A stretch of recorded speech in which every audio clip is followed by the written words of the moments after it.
Oh, okay. All right. Where are we going? شدة الايد اللي حضرتك شايفها دي اللي احنا كمصريين بنحسبها حنية، بتيجي في الافلام والمسلسلات لغرض النصب، ان انا اخدك في حتة كده محدش شايفنا فيها واقدر استغلك. تعالوا بقى نشوف ايه اللي بيحصل في الحقيقة. Going up there? Okay. Let's go. شكرا.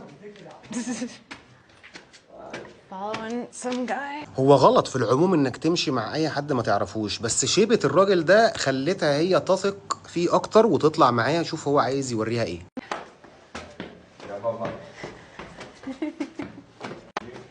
Where are we going? Going up? Okay. Wow. This what you want to show me? هو ده اللي عمك الحاج كان عايز يوريهولك، الجمال والروعة. اطلعي خدي لك صورة، ايه المشكلة اما اسيب معاكي بصمة حلوة؟ هو ده المصري. Hey! Wow. اقسم بالله اللي خلاها تطلع مع الراجل ده وهي مطمنه وما يفوتهاش المشهد الجميل ده، ان فعلا هي ما تتفرجش لا على مسلسلات ولا على افلام عربي.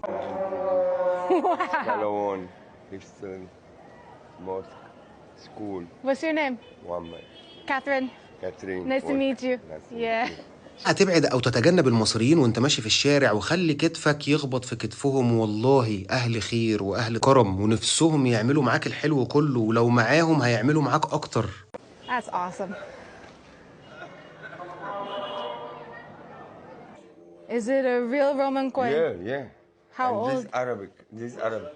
الفيديو ده كان جاي لنا على انه سلبي بسبب السعر اللي اداهولها في الكوين بعد ما نزلوا من على السطح. يا جماعه موضوع الانتيكات تحديدا اصلا بيتعمل عليه مزادات، وفي حاجات بتبقى غاليه جدا وممكن تكون هي نفسها اصلا مش فاهمه هي ماسكه ايه. اسعار الانتيكات اسعار اجتهاديه واسعار اصلا تهبل. انت ممكن تشوف حاجه كده ملهاش لازمه، يقول لك واحد انا اشتريتها مش عارف بكام الف وبكام 100,000، وبنسمع ارقام غريبه.